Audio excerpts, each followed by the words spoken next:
교회를 처음 방문하신 분들도 너무 반갑습니다. 오늘 우리가 읽었던 이 짧은 두 구절은 예배가 어떤 것인지, 하나님을 예배하는 것이 어떤 것인지를 예수님께서 설명해 주셨어요. 하나님은 영이시니 예배하는 자가 영과 진리로 예배할지니라. 그 예수님 하신 말씀인데요. 그래서 우리는 살아계신 하나님, 아버지 하나님을 성령님에 의지하여서 진리로 예배를 드리고 있죠. 근데 오늘 예수님께서 이 말씀하시게 된 맥락이 아주 중요합니다. 그리고 그 맥락이 성경 요한복음 4장 어떻게 보면 1절부터 전체에 기록되어 있는데, 여러분들 꼭 오늘 말씀을 들으시고 댁에 돌아가시면 요한복음 4장 3절부터 26절까지는 꼭 한번 말씀을 생각하시면서 다시 읽으시면 좋겠습니다. 오늘 주시는 말씀도 있고 여러분들이 또 직접 한자 한자 손으로 짚어가며 말씀을 읽으실 때 하나님께서 분명히 말씀해 주시는 그런 은혜를 경험하게 되실 것입니다. 그래서 오늘 댁에 돌아가셔서 꼭 읽어보시면 좋겠습니다. 제가 맥락을 좀 설명을 드리겠습니다. 예수님 사역하시는 그 당시는 지금 팔레스타인 그 지역이 세 등분으로 나눠져 있었습니다. 맨 남쪽이 있고요, 그리고 중부 지방이 있고 북부 지방이 있습니다. 남쪽은 유대 지방이라고 하고요, 가운데에는 사마리아라고 했습니다. 그리고 맨 위 북쪽을 갈릴리 지역이라고 했어요. 그리고 이제 여러분들 많이 들으셨잖아요. 유대인들, 이스라엘 사람들이죠. 유대인들은 이 남쪽 유대 지방과 북쪽 갈릴리 지방에 살았습니다. 그리고 가운데는 사마리아라는 곳이 있었는데요. 이 사마리아 사람들하고 유대인들하고는 서로 원수였어요. 원수. 예. 어느 정도로 원수였냐면 랍비들의 가르침 가운데 이런 가르침이 있습니다. 유대인들이 절대 먹지 않는 고기가 있습니다. 네. 정통 유대인들 절대 안 먹는 고기 어떤 건지 아세요? 돼지고기죠, 그죠? 삼겹살도 못 드신대. I'm so sorry for that. 네. 근데 이 랍비들의 가르침에 이런 가르침이 있어요. 당신이 사마리아 사람하고 대화를 하면 입에 돼지고기를 넣고 있는 거, 입에 돼지고기를 물고 있는 거와 똑같다라고 이야기를 합니다. 그만큼 서로 적대적이었어요. 유대인도 적대적이고 사마리아 사람도 적대적이죠. 근데 공교롭게도 이 갈릴리와 유대를 잇는 그 가운데에 있습니다. 예. 그래서 빨리 가려면 그 가운데를 지나가야 되는데 정통 유대인들은 그 길도 가기 싫은 거예요. 그래서 해변길로 돌아가든지 아니면 요단강 동편으로 멀리 돌아서 가는 겁니다. 사마리아 땅을 안 밟으려고요. 그런데 너무나도 급한 일이 있어서 그 길을 지나가야 한다면 미리 준비를 다 해서 사마리아를 통과하면서 사람들을 마주치지 않도록 준비를 해놓고 그냥 길만 지나서 가는 거예요. 그게 유대인들이었습니다. 근데 오늘 우리가 읽었던 요한복음 4장에 보면 갑자기 예수님께서 제자들을 이렇게 재촉하시는 거예요. 우리가 빨리 이 갈릴리로 가야 되는데, 근데 예수님께서 거기에 must, 영어로 must, have to, 예, 우리는 반드시 사마리아를 통과해야 된다라고 예수님 말씀하시는 거예요. 아마 우리가 이 요한복음에 이 자세한 것은 아니었으니 우리가 그때가 얼마나 급했는지를 우리는 알 수 없지만, 근데 우리 어떤 맥락을 두고 추측을 할 수 있어요. 유대인들은 보면 만약에 그렇게 급하게 가려면은 준비를 다 해놓고 가야 되는데 예수님이 아침부터 급하게 몰아가시다 보니까 사마리아 수가성이라는 곳에 한 곳에 이르러서 어떤 우물가에 앉았는데 뭐 먹을 게 전혀 없는 거예요. 네. 그리고 그 중동의 그 뙤약볕에 아주 급하게 이렇게 그리고 서둘러 오다 보니까 먹을 것도 없고 마실 물도 없고, 그러니 이 제자들이 큰일 난 겁니다. 다들 지쳐 있는데. 그래서 음식을 구하러 갑니다. 사실 이 제자들이 사마리아 땅에서 사마리아인을 접촉하지 않고 음식 구하기는 정말 힘들겠죠. 네. 제자들은 구하러 가고 예수님은 우물가에 앉아 계십니다.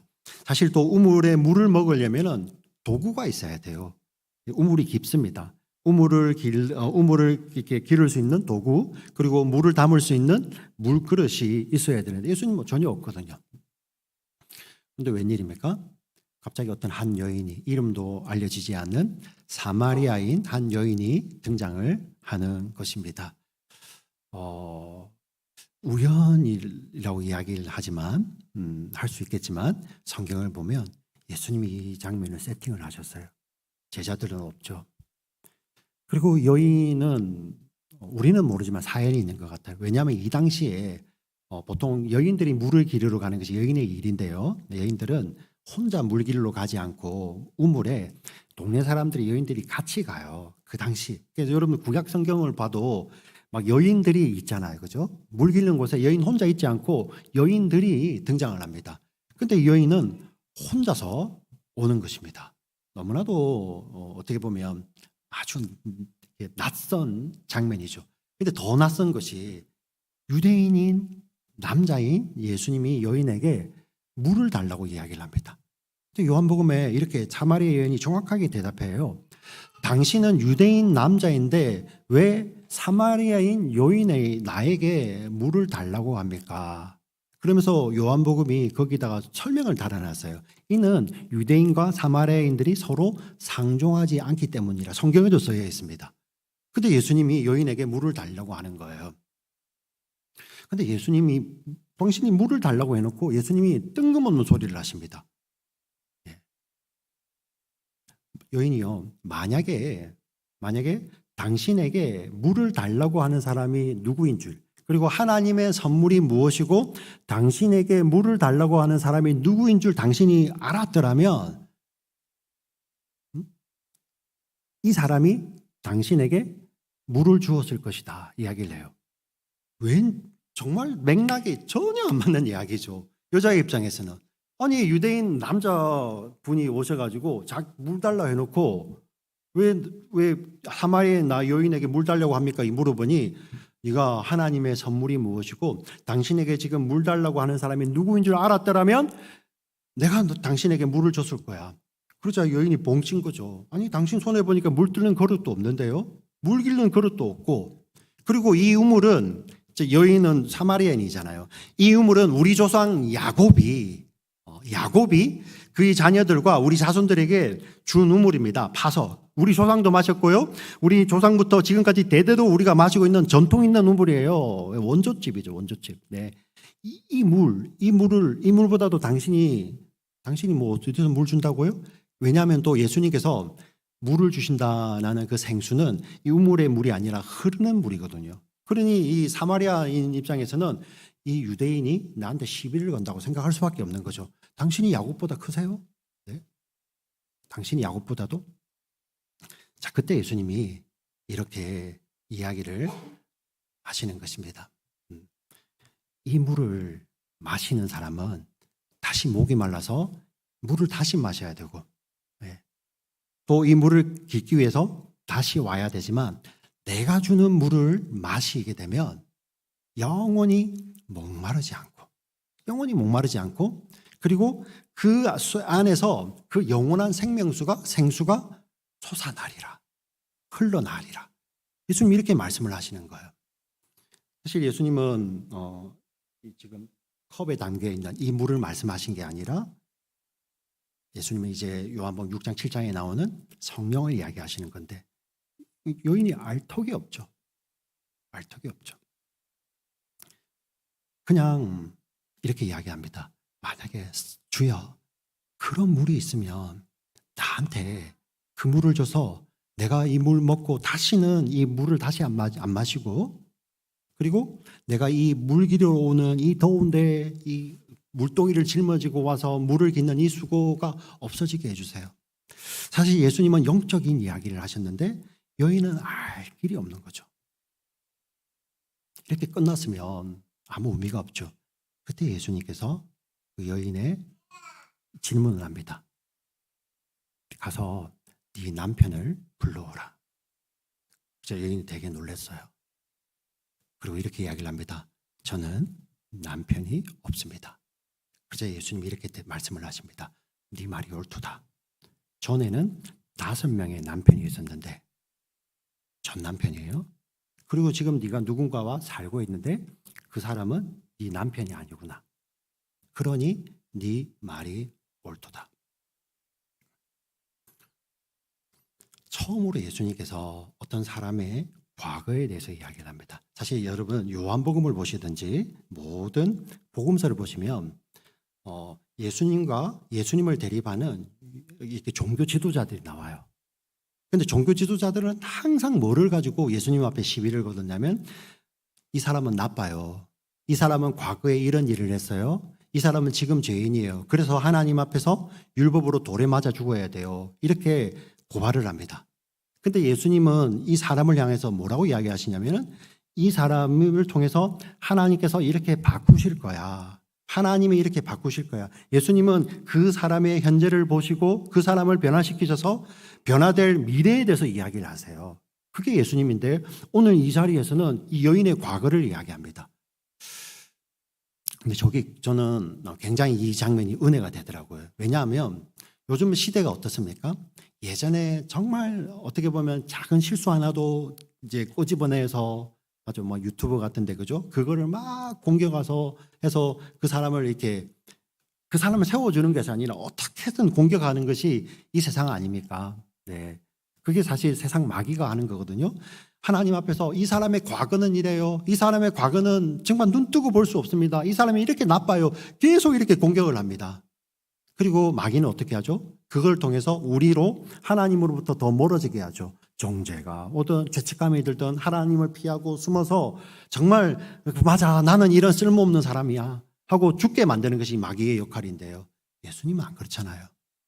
예수님은 어떻습니까? 드러내실 때 예수님은 뭘 위해서 드러내시죠? 회복을 위해서 드러내신다는 거예요. 오늘 우리가 시편 51편 찬양을 드렸잖아요. 그죠? 하나님께서 나단 선지자를 다윗에게 보내셨는데 너 이 나쁜 놈아 너는 이제 죽을 거야. 너는 끝이야. 이러려고 보내신 것이 아니라 하나님의 말씀을 보내셔서 그럼에도 불구하고 내가 너를 사랑하고 나는 너를 회복시킬 것이라는 하나님의 말씀을 전해주시기 위해서 보내주시죠. 그래서 회복되는 거예요. 우리 오늘 이 장면도 마찬가지입니다. 예수님께서 여인을 위해서 손가락질하기 위해서 하는 것이 아니라 예수님의 진정성은 그 여인을 회복시키는 것이죠. 그러자 이 여인이 왜? 그거는 대화를 해보면 알잖아요. 이 사람이 나를 정죄를 하는지 아니면 나를 죽이기 위해서 말을 걸어오는 사람인지 아니면 정말 나를 알아주고 이해하고 나를 회복시키는 사람인지 여러분 그거는 만나서 대화를 해봐야 알지 않습니까? 그죠? 네. 여인이 아는 거예요. 그래서 뜬금없이 이런 이야기를 합니다. 당신은 선지자입니다. 이 선지자가 어떤 의미냐면은 이 사마리아인들은 성경이 구약 성경이 우리 유대인들은 39권을 가지고 있지 않습니까? 사마리아인들은 성경은 가지고 있는데 그 사마리아인들은 39권이 아니라 5권밖에 없어요. 창세기, 출애굽기, 레위기, 민수기, 신명기, 모세 오경이죠. 토라라고 하지 않습니까? 이들은 이 사마리아 오경이라고 불렀습니다. 이들에겐 성경이 요거밖에 없어요. 그래서 유대인들이 알고 있는 이 선지자 개념이 없어요. 창세기에 나오고 출애굽기에 등장하는 이 토라에 등장하는 선지자 개념밖에 없죠. 창세기에 보면은 아브람 선지자로 나옵니다. 그리고 신명기에 보면은 모세가 이제 약속의 땅에 들어가면 나와 같은 선지자를 일으킬 것인데 너희는 그의 말을 들어야 된다는 그 선지자가 나와요. 여기서 나오는 선지자는 메시아라는 뜻입니다. 메시아. 사마리아인들은 이 선지자를 메시아라고 이해를 하고 있죠. 갑자기 왜? 왜 이 메시아를 이야기할까요? 그러면서 하는 이야기가 우리 조상들은 이 산, 그리심산입니다. 이 산에서 예배하는데 당신들 유대인들은 저 예루살렘에서 예배한다고 합니다. 자, 우리 4장 19절 20절 준비했습니다. 같이 한번 읽어볼게요. 같이 읽습니다. 시작. 여자가 이르되 주여 내가 보니 선지자로소이다. 같이 읽습니다. 우리 조상들은 안 나옵니까? 당신들의 말은 예배할 곳이 예루살렘에 있다 하더이다. 지금 이제 벼락이 치니까 지금 익사이팅하다 그죠? 예, 갑자기 정전이 될 수도 있어요. 그러니까 여러분들은 당황하지 마시고 제가 그냥 계속 할 테니까 절대 당황하지 마세요. 자, 여기 보시면 당신은 선지자. 이 다른 거예요. 이거 만나본 사람은 아는 거예요. 뭐 이런 사람이 있어? 이게 아니라 당신은 선지자예요. 근데 갑작스럽게 이 예배를 이야기합니다. 그래서 우리가 이게 좀 평범하게 이 성경을 좀 깊이 안 보면은 이 사마리아인이니까 우리 예배 드리는 곳이 유대인 당신 예배 드리는 곳보다 훨씬 나아. 그래서 어떤 자기를 드러내는 질문 같은데 여러분 그런 내용이 아니에요. 제가 예를 한번 들어볼게요. 우리 청년들 중에서 알지 못하는 가운데 지금 이렇게 금전적으로 어려워서 만약에 한 하루를 굶은 청년이 있다고 가정하겠습니다. 우리 성가대 혹시 있나요? 우리 청년? 있으면 손 들어봐요. 네, 갑자기 굶었어. 하루 이틀을 굶었어요. 근데 제가 학교 앞을 지나가다 그 청년을 만났습니다. 그 청년이 저에게 이렇게 이야기를 합니다. 목사님, 우리 학교 앞에는 치폴레가 있는데요. 이 치폴레가 저기 아이템 가면 트레이더조 옆에 있는 치폴레 있죠. 거기보다 양도 많고 맛있어요. 이런 이야기를 갑자기 한다고 생각합시다. 그러면은 그 청년이 우리 에페소 옆에 있는 치폴레가 더 맛있어요. 위에보다. 이 말을 하는 것 같으세요? 어떤 맥락이겠어요? 목사님 나 배고파요. 잖아요. 그죠? 저 좀 예배 한번 드리고 싶어요. 예배. 왜냐하면요.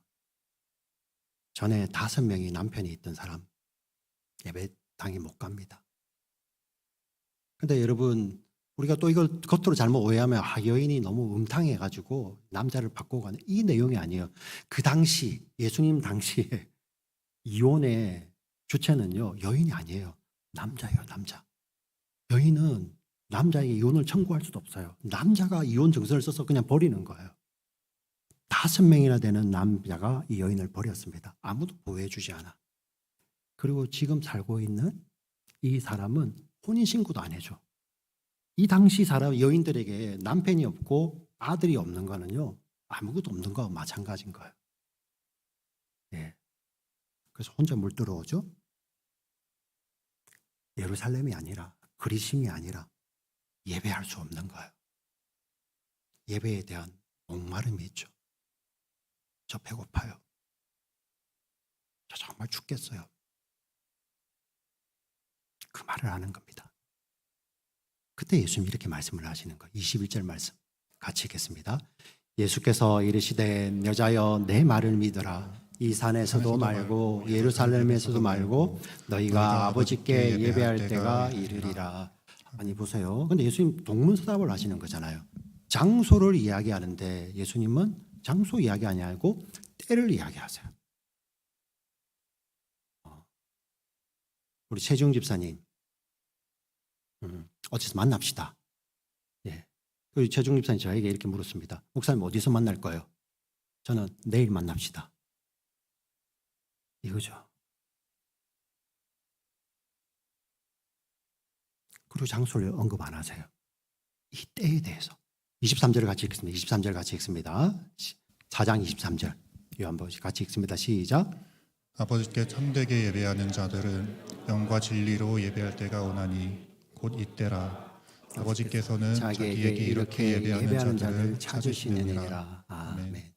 자, 예배할 때를 이야기하시고 장소는 이야기 안 합니다. 왜요? 이미 요한복음에서 이야기를 하고 있거든요. 요한복음 1장 14절에 이런 말씀이 있습니다. 너무나도 우리 좋아하는 말씀인데 같이 한번 읽어보겠습니다. 말씀이 육신이 되어 우리 가운데 거하심에 우리가 그의 영광을 보니 아버지의 독생자의 영광이요 은혜와 진리가 충만하더라. 아멘. 여기서 요한복음의 말씀이라고 나오는 말씀이 요한복음 1장 1절을 읽어보시면 하나님이에요. 하나님. 예배를 받으시는 하나님. 그 성자 하나님이 육신이 되어 우리 가운데 거하다, 이 거하심에 거하다는 것이 구약 성경에 나오는 장막을 치다라는 거예요. 그리고 우리 유대인들은 장막을 광야에서 장막을 친다는 그 의미는 하나님께서 우리와 함께 거하시는 성막을 이야기하는 거예요. 성막. 그 성막에서 뭐가 나왔죠? 예루살렘 성전이 나왔어요. 그 성막에서 그리심산이 나온 거예요. 이것은 어떤 특정한 장소가 아니라 이들은 여기에 하나님의 임재가 있다고 믿었어요. 예. 그래서 예루살렘 성전에 하나님의 임재가 있고 사마리아 사람들은 그리심산에 하나님의 임재가 있기 때문에 내가 거기에 가야지 하나님을 예배할 수 있는데 저는 그런 예배 한 번도 못 드려봤어요 하는 그 여인의 마음이죠. 그때 예수님이 아니야. 장소가 아니야. 그거는 모형이야. 진짜가 와서 진짜 하나님의 임재를 상징 나타내는 그 모형이 아니라 진짜 하나님이 몸을 입고 이 땅에 오셔서 우리와 함께 장막을 치고 거하셔. 그분이 누구죠? 바로 예수님인 거예요. 지금 이때라는 게 바로 지금 right now라고 얘기하잖아요. 네가 진짜 참되게 예배할 수 있는 시간과 장소는 언제요? 예수님을 만나는 지금 이때라고 이야기하는 것입니다. 여러분들 이 자리에 오셔서 예배를 드리고 있죠. 우리가 11시 예배이기 때문에 하나님께서 받으시는 것이 아니라 그건 우리 약속이죠. 그죠? 우리가 이 자리에 모여서 하나님의 임재를 사모하며 예수님 안에서 예수님을 만나서 예수님 안에서 우리 예배를 드릴 때 하나님 예배를 받으시는 거예요. 할렐루야. 네. 지금 그 이야기를 하고 계시는 거죠. 이때라는 거예요. 이때, 지금을 놓치면 안 되죠. 여러분 이 자리에 오신 분들 정말 예배를 목숨 걸고 드려야 되는 것이 우리 예수님 이때라고 말씀을 하시죠. 아직 예수님을 모르시는 분들을 위해서 저희 교회가 열심히 기도합니다. 하나님 정말 우리 예수님이 이 영혼을 만나 주시옵소서. 이때가 바로 이때, 예수님 찾아오시는 이때. 그러시면서 예수님께서 영과 진리로 예배한다라고 말씀을 하십니다. 도대체 영은 뭐고 진리는 뭘까? 여러 설명이 있지만 그 설명이 틀렸다는 것이 아니라 지금 저는 이 문맥의 맥락 가운데서 요한복음 맥락 가운데서 제가 설명을 드리려고 합니다. 도대체 영은 뭘까? 사실 요한복음이 1장에 보시면 구약을 그대로 다 가지고 왔어요. 구약을. 예. 태초에 하나님이 천지를 창조하셨다라는 창세기 1장 1절이 요한복음 1장 1절이거든. 태초에 말씀이 계시니라. 그 말씀이 하나님과 함께 계셨고 그 말씀이 하나님이시라. 예. 세상 모든 것이 이 말씀으로 말미암아 창조되었다고 말씀을 하시죠. 그리고 그 말씀 안에 빛이 있는데 예. 이 빛은 모든 사람에게 생명을 주는 하나님의 생명이라고 이야기를 합니다. 자, 그게 이제 요한복음이 구약을 가지고 오는데요. 구약에 하나님께서 우리 사람을 무엇으로 창조하셨죠? 흙으로 빚으시고 코에 뭐를 불어넣으시죠? 생기를 불어넣으셔서 살아있는 존재. 제가 몇 주 전에 설명드렸죠? 그것을 네페시 하야, 네페시 존재, 하야 살아있다라는 거죠. 짐승은 다르다고 했죠. 그냥 흙으로 지어지는데 그 자체를 살아있는 존재, 네페시 하야예요. 사람은 다르죠. 사람은 하나님의 형상대로 지음을 받으면 하나님의 호흡이 들어갔어요. 뭐가 들어가 있냐면은 우리 다른 동물, 다른 피조물들과 사람이 유일하게 구별되는 단 하나가 있다면 사람은 하나님을 온전히 예배하고 하나님과 교제할 수 있어요. 하나님과 커뮤니케이트 할 수 있는 것이 그거를 우리 성경은 뭐라고 이야기하냐면 영이라고 이야기해요. 영. 예. 근데 그 영은 어떻게 살아있냐면 영이신 하나님, 근원이죠. 그래서 아버지라고 부르는 거예요. 아버지와 계속 연결이 되어 있어야 돼요. 그래서 우리는 스스로 자가 발전하는 생명이 아니라 영이신 아버지와 연결되어서 그 아버지의 생명을 영원히 누리는 존재로 우리는 지음을 받았어요. 예, 그것을 유일하게 보여주는 것이 바로 선악과였잖아요. 네가 이런 존재야. 너는 피조물이야. 내 말을 순종해야 돼. 근데 그것이 끊어지는 순간 너와 나 사이는 끊어지는 거야. 그것이 바로 정령 죽는 것. 반드시 죽는 겁니다. 근데 우리 아담과 하와가 범죄를 하죠. 끊어집니다. 어떤 일이 벌어질까요? 영이 죽어요. 왜? 영이 하나님과 단절되기 때문에. 네. 이 조화도 단절되지만 우리 가끔씩 또 생화도 꼽잖아요. 근데 우리 그 생화를 살아있다고 안 하잖아요. 죽었다고 이야기를 하죠. 왜? 뿌리가 끊어졌기 때문에. 영이 그렇게 죽은 죄인 거예요. 네. 근데 우리 성경은 그 죽었던 그 존재를 잘 이해하셔야 되는데 없어진 게 아니에요. 이제 영원성이 있는 거예요. 그래서 영원히 죽은 존재를 성경은 뭐라고 하죠? 영벌이라고 하는 거예요. 아무 일이 없는 게 아니라 영원한 고통 가운데 하나님 없이 영원한 고통을 누리는 거. 근데 우리 성경은 그거를 또 어떻게 표현하냐면은 영이 죽었기 때문에 어둠 가운데 있다 이야기해요. 어둠을 이야기하죠. 영이 어둠 가운데 있는 것이고 또 하나는 뭘 이야기하냐면은 그 영이 거룩하신 하나님과 끊어짐으로 말미암아 영이 죄를 지어 범죄하여 영이 더러워졌다 이야기를 하죠. 영이. 우리 눈에 안 보이잖아요. 근데 눈에 안 보이는 그것을 우리의 어떤 것으로 깨끗하게 할 수가 없어요. 오직 뭐밖에 없습니까? 하나님의 생명이 담겨있는 하나님의 어린 양의 피로만 그것을 닦을 수 있는 거예요. 네. 자, 그리고 우리 영이 하나님으로부터 분리되었기 때문에 원래는 우리가 하나님으로부터 받고 있던 자들이잖아요. 근데 그게 끊어졌어요. 우리는 사람이 관성의 법칙이 있듯이요.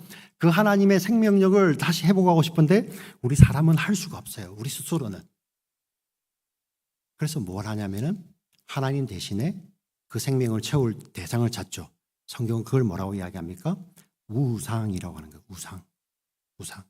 그래서 우상은 그냥 불상 이런 것이 아니라 생명 대신 하나님으로부터 받아야 되는데 그 생명을 하나님이 아닌 다른 어떤 것에서 받고 싶어 하죠. 그거는 하나님 외의 모든 것이에요. 여러분, 심지어 하나님도 우상으로 섬길 수 있어요. 무슨 말씀인지 아세요? 하나님은 어떤 분이십니까? 아들을 보내셔서 우리를 구원하기를 원하신 하나님이죠. 그런데 이 하나님 싫어요. 나는 내게 성공만 주시고 우리 민족에 성공만 주시는 그 하나님만 있어요. 그게 이슬람의 알라고요. 유대인들의 야훼죠, 야훼. 예. 같은 하나님을 우상으로 섬기고 있죠. 특징이 뭔지 아세요? 아무리 해도. 그 성공의 그 자리에 우리 개인의 성공일 수 있고요. 개인의 안녕, 예. 어떤 분 건강에 집착하시는 분들 있고, 어떤 분은 자녀들에게 집착하시는 분도 있고, 어떤 분들은 명예에 집착하시는 분들이 있고, 그게 하나님 대신하려는 우상이에요. 특징이 뭔지 아세요? 그걸 다 이뤄도 목말라요. 그래서 영이 목마름으로 표시됩니다.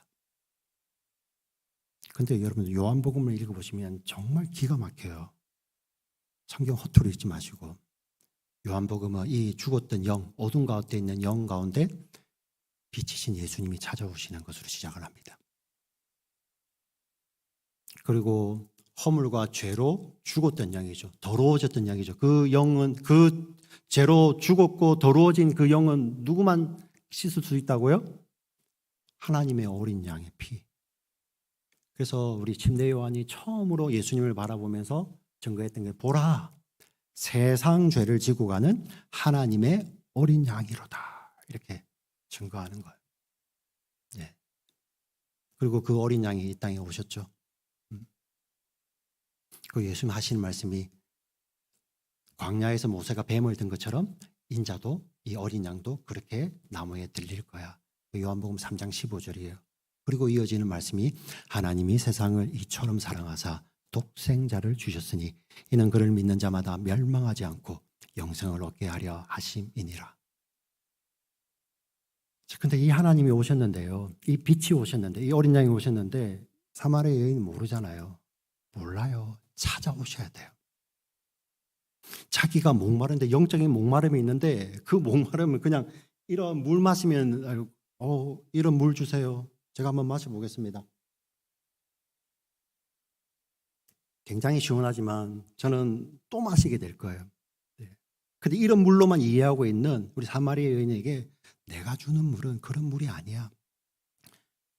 영적인 목마름, 하나님 없기 때문에 채우지 않는 그 목마름을 해결할 수 있는 그 물인데, 그 물은 너만 먹는 것이 아니라 너 안에서 나오는 그 생명의 생수로 말미암아 천하 만민이 그 물로 말미암아 먹고 해갈되는 그런 물이야. 그 물이 어디에 있어요? 성령밖에 없죠. 성령. 바로 영으로 예배한다는 것이 바로 이 의미입니다.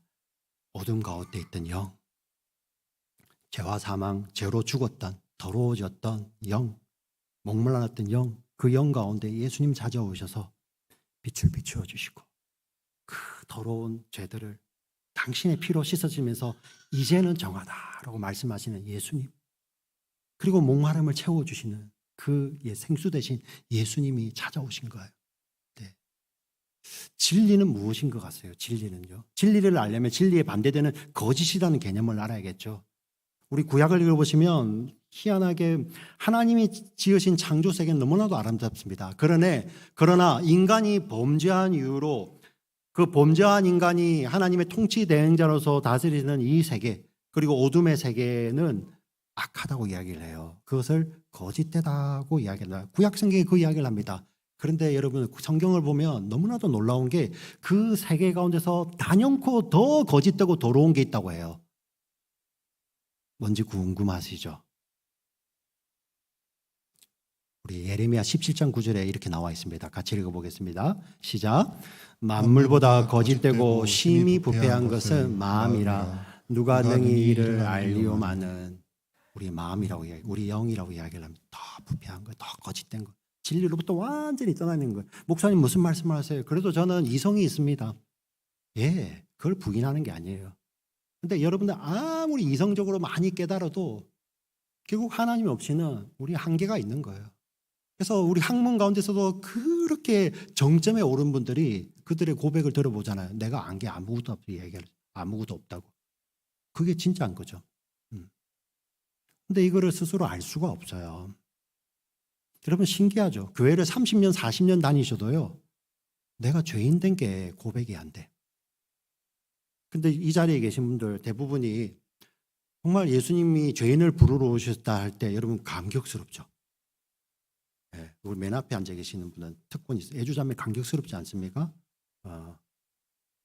너무 좋은 거죠. 근데 여기 뭐 성경에 자기가 부패했는데 모른다는 거예요, 사람은요. 근데 본인은 그런 고백이 나오잖아요. 우리 시편에 보면 다윗도 몰라요. 하나님이 말씀을 보내실 때 알아요. 그래서 시편 51편 위에 제목이 붙여 있어요. 하나님이 선지자 나단을 보내셨을 때, 예. 내가 거짓된 것, 이 세상이 거짓되고 그 가운데서도 가장 더러운 것이 나. 그러니까 여러분 진짜 예수님을 만나면 정말 내가 죄인 된 거, 네. 남 눈치를 보지 아니하고 그 전에는 그렇죠. 누가 나에게 죄가 있다고 네가 네 잘못이 하면 우리는 절대 인정 못하죠. 우리 부부간에 싸우는 제일 원인, 부자지간에, 부녀지간에, 모자 모녀지간에 싸우는 제일 큰 원인은 뭡니까? 다 너 때문이었잖아요, 그죠? 근데 나 때문이야. 내가 더 부패했어. 이거 언제 안다고요? 몰라요. 우리는 모릅니다. 네. 언제 아냐면 진리가 와야 돼요. 진리가. 요한복음 14장 6절 말씀을 같이 읽어보겠습니다. 시작. 예수께서 이르시되 내가 곧 길이요 진리요 생명이니 나로 말미암지 않고는 아버지께로 올 자가 없느니라. 아멘. 진리이신 예수님이 오셔야 우리가 아는 거예요. 그리고 우리가 아버지께 예배하러 나가야 되는데 아버지로부터 생명을 얻어야 되는 우리 생명을 얻을 수 있다 없다? 없다. 근데 진리 대신 예수님이 우리를 이끌어 가시는 거예요. 이것이 영과 진리의 개념인데요. 그럼 왜 하필 이 사마리아 여인과 대화 중에 이런 이야기를 하실까? 그 사마리아 여인이 바로 우리죠, 우리. 아유, 네. 모든 게 집약되어 있는 거잖아요. 상처, 쓴뿌리, 섭섭함, 원망, 두려움, 욕망, 모든 게 집약되어 있어요. 근데 자기가 뭐가 목마른지도 몰라. 하나님의 빛이 오셨고 이 땅에 하나님의 어린 양이 오셨는데 알아봅니까? 모르죠. 너는 그냥 유대인, 나는 사마리아 여인. 자기 땅에 와도 몰라요. 근데 언제 알아보냐면 예수님이 오시면. 목사님, 예수님 지금 안 계시는데요, 이 땅에. 예수님께서 십자가에 달리시기 전에 내가 떠나는 것이 너희들에게 더 유익하다. 왜? 나는 이렇게 몸을 입고 있지만 내가 가야지. 나와 같은 똑같은 보혜사가 오시는데 그분은 영이야. 근데 그분의 이름은 진리야. 진리의 영, 진리의 성령이 너희에게 오실 거야 이야기를 합니다. 자, 요한복음 15장 26절을 같이 읽어보겠습니다. 시작. 내가 아버지께로부터 너희에게 보낼 보혜사 곧 아버지께로부터 나오시는 진리의 성령이 오실 때에 그가 나를 증언하실 것이요. 여기서 진리 성령 되어 있죠. 똑같은 단어 진리 알렐테이아 성령 영 뉴마라는 헬라어 단어를 쓰고 있습니다. 우리 요한복음에 나오는 4장에 나오는 영과 진리 똑같은 단어인데 여기에는 영에 정관사가 붙어 있어요. 영어로 치면 더 좋은 표현은 D가 맞겠는데 유일한 영 진리의 성령이 하나님 우리 예수님 우리를 만나실 때 우리가 얼마나 우리 영이 죽어 있는지 영이 얼마나 거짓된지 또 영이 얼마나 목마른지를 보여주시고 또 정말 우리가 얼마나 부패해 있고 우리가 얼마나 죄인인지 우리 예수님 만나봐야 아는 거예요. 네. 스스로 못 깨닫게 되죠. 예수님 너 왜 그러냐? 그렇게 내가 설명해줘도 못 알아듣는 이렇게 하지 아니하시고 예수님 뭐라고 말씀하시냐면 내가 떠나면서 내 아버지로부터 영, 진리의 영, 진리의 성령을 보내실 것이야. 예수님 그렇게 약속을 하시죠. 네. 그분이 오셔서 뭘 하십니까? 나를 증언한다. 예수님을 증언하시는 것이죠. 지금까지 제가 말씀드렸던 그 예수님, 빛으로 오시고 하나님의 어린 양으로서 우리 인생의 영혼의 목마름을 채우시는 예수님을 증언하시며 예수님께로 인도해 가고 예수님을 통해서 하나님께로 인도하시는 진리의 영이죠. 그 진리의 영이 어떻게 하시는지 우리 요한복음 16장 13절 같이 읽습니다. 시작. 그러나 진리의 성령이 오시면 그가 너희의 모든 진리 가운데로 인도하시리니 그가 스스로 말하지 않고 오직 들은 것을 말하며 장래일을 너희에게 알리시리라. 아멘. 그 진리의 성령이 오실 때 우리를 진리 가운데로 인도해 가시죠. 예수님께로 인도해 가고 예수님은 우리 하나님께로 우리를 인도해 가시죠. 여러분, 영과 진리로 예배한다는 건 우리 진리의 성령으로 드리는 예배죠. 자, 그러면 성령님 다 하시네.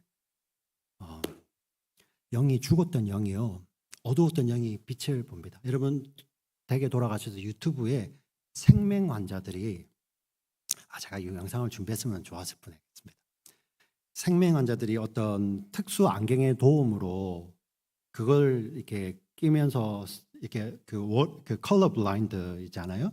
근데 어떤 특수 안경의 도움으로 꼈을 때 그 전에는 흑백으로만 보던 사물에서 이제 컬러를 보게 되는 거예요. 어린 아이들도 있고 어른들도 있고 할아버지 할머니도 계세요. 근데 공통적인 반응이 뭔지 아세요? 다 울어요. 다 울어요. 전에 못 보던 컬러를 볼 때 웁니다. 근데 우리가 전에는 어둠이었다니까요. 완전히 보지 못하고 하나님을 볼 수도 없고 알 수도 없고 우리의 죄를 스스로 씻을 수 없는 그런 죽었던 죄인들입니다. 그런데 영적인 목마름이 있어요. 그런데 아무도 채우지 못하고 누구도 채워주지 못하고 자기 자신도 못 채우고 자기 남편도 못 채우고 심지어 여러분들의 사랑하는 자녀들도 못 채워주는 거예요. 근데 진짜 빛이 비춰와서 보게 될 때 그 예배를 드리는데 이거 아니겠죠, 그죠? 그냥 생수가 넘쳐서 사모함으로 나와서 진리의 성령님 우리 가운데 오셔서 우리를 채워주시옵소서. 채워주소서. 채워주소서. 성령 하나님, 진리의 영이신 성령 하나님 채워주시옵소서.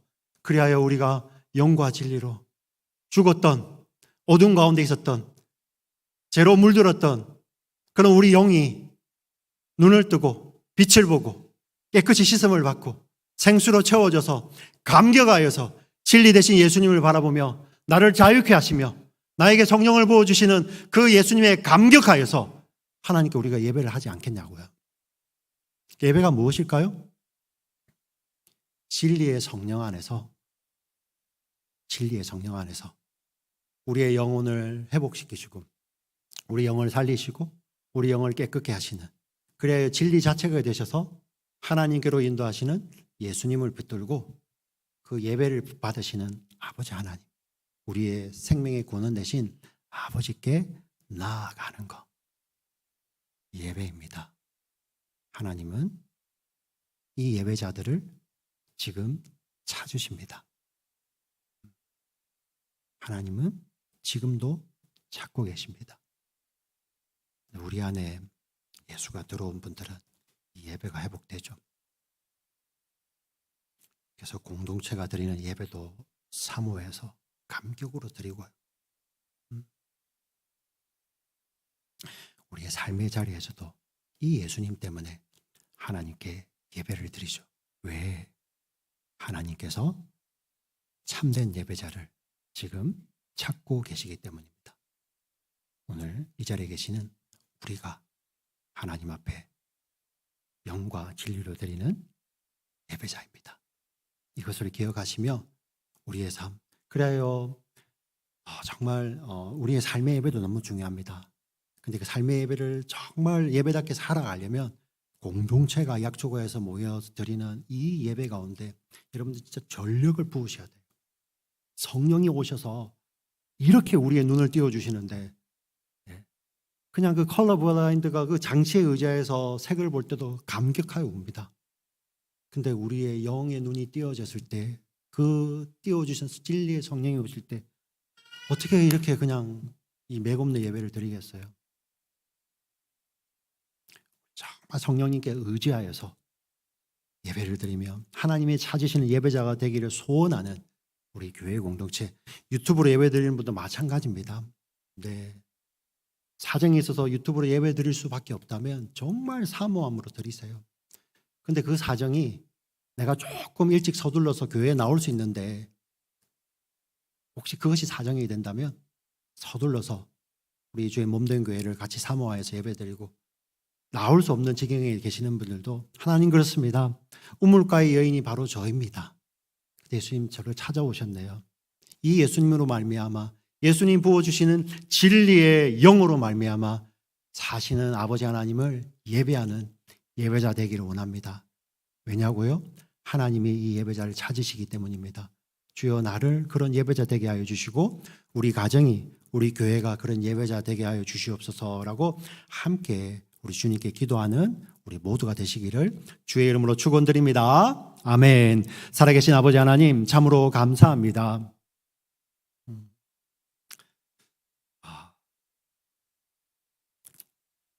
죽었던 우리 영혼, 어두운 가운데 있던 영혼, 그런데 하늘의 빛이 비추어서 저희들의 눈이 떠졌습니다. 이제 하나님을 볼 수 있고요, 이제 성령 충만하여서 하나님을 예배할 수 있게 되었습니다. 하나님, 이 놀라운 특권 정말 감격하여 드리는 저희들 되게 하여 주시옵소서. 예배 순서마다 허투루 하나도 흘려보내지 아니하고 말씀을 사모할 때 하나님께서 나에게 직접 말씀하시듯이 하나님의 말씀을 받게 하여 주시고, 찬양 드릴 때 정말 우리의 온 영으로 성령 안에서 하나님을 찬양하며, 성가대가 찬양할 때 정말 성가대가 믿음으로 또 아름다운 음악으로 찬양할 때 우리 영혼은 그곳에 함께하여서 하나님께 올려드리는 찬양을 드리게 하여 주시고, 예물을 드릴 때 하나님 저에게 허락하신 그 모든 것에 감사하여서 하나님 우리의 삶에 허락하신 것을, 시간을, 물질을 구별하여서 하나님께 드릴 때 하나님께서 제게 전부를 주셨습니다라는 그런 믿음의 고백으로 드리는 그런 고백의 시간 되게 하여 주시옵소서. 또 하나님 저희들의 말씀을 받고 결단하며 나아가는 찬양 드릴 때 정말 하나님 앞에 오늘 말씀 붙들고 살기를 소원하며 예배자로 살기를 소원하며 하나님께 나아가는 저희들 되게 하여 주시고, 하나님의 복을 받을 때 정말 그 복이 나에게만 머물러 있는 그런 창고와 같은 복이 아니라 이 땅 가운데 하나님의 복의 통로로서 하나님의 복을 이 세상 가운데 생명의 복음을 삶으로 흘려보내는 우리 모두가 될 수 있도록 주의 은혜를 다하여 주시고 주의 약속하신 성령으로 우리를 충만케 하여 주시옵소서. 존귀하신 우리 구주 예수 그리스도의 이름으로 기도드립니다. 아멘.